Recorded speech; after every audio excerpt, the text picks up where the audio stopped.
안녕하세요.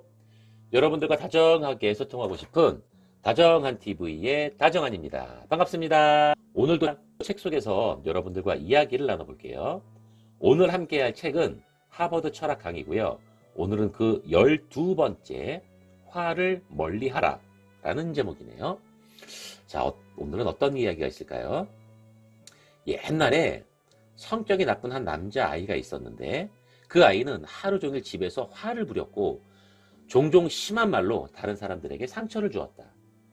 어느 날 아버지는 그에게 화를 조절하는 법을 가르쳐주기 위해서 그를 뒤뜰 울타리 옆으로 데려갔다. 그런 다음 못을 건네주며 말했다.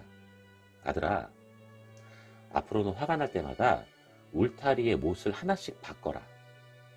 어느 정도 시간이 지나면 너는 하루에 얼마나 화를 냈는지 알 수 있을 거야. 남자아이는 화를 부리고 싶을 때마다 울타리에 못을 하나씩 박았고 첫날은 37개나 박았다. 둘째 날은 29개였는데 몇 주가 지나자 울타리에 박은 못의 숫자는 더욱 줄었다.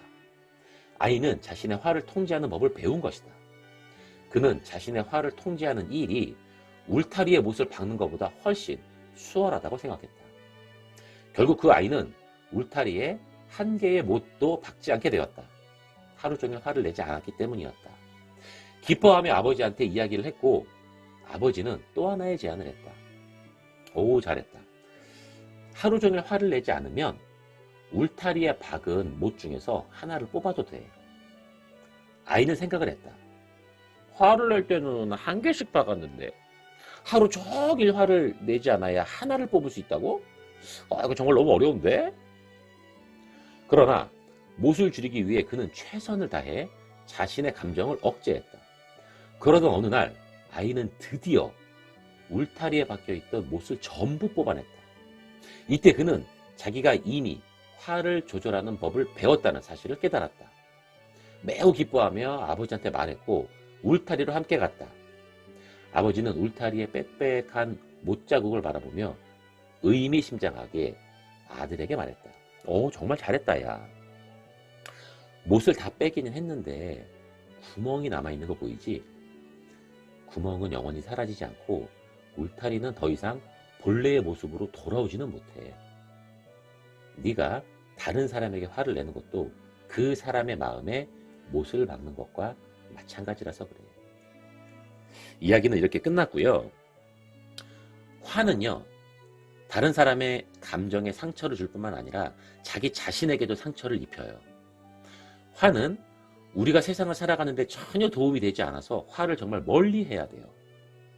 또한 자신에게 맞는 감정 발산 방법을 찾아서 마음을 좀 평화롭게 가라앉혀야 됩니다. 인생은 하나의 과정이고요. 우리가 마주하며 걱정해야 하는 일은 너무나도 많아요. 매일 다양한 일을 경험하면서 우리의 마음은 다양한 시련을 받죠. 모든 일이 완벽하게 흘러갈 수는 없는 법이고요. 항상 기분이 좋을 수도 없어요. 그렇다고 해서 화를 쉽게 낸다? 그래서도 안 되는 거죠. 쉽게 화를 내면 다른 사람의 존엄을 해칠 우려가 있고요. 자신에게도 불리하기 때문이에요. 요즘 뉴스를 보면요.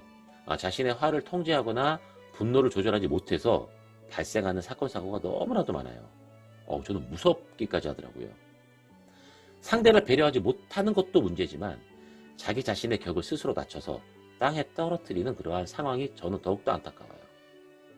그런데 여기에 더해서 자기 자신이 어떻게 보이는지를 제대로 알지 못한다는 것이 더 충격적이죠. 여러분들은 어떨 때 화가 가장 많이 나시나요? 물론 대부분 특정한 몇 가지의 개인마다 민감하게 반응하는 것이 있어요. 정말로 건들지 말아야 하는 그것이 있거든요. 화를 내는 횟수를 줄이는 것은요, 수양의 결과라고 이 이야기에서는 말하고 있어요. 물론 노력하면 되는 거고요. 여러분들의 감정이 오늘도 많이 힘들어질 수도 있어요. 분노를 잘 조절하기 위해서 가장 싫어하는 부분보다는 비교적 쉬워 보이는 부분부터 좀 참아보는 건 어떨까 싶네요.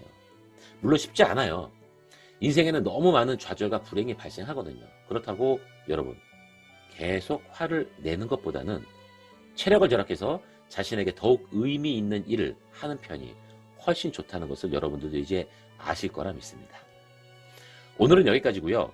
여러분들의 다양한 생각을 댓글로 남겨주세요. 함께 해주셔서 감사합니다. 지금까지 여러분들과 다정하게 소통하고 싶은 다정한 TV의 다정한이었습니다. 감사합니다.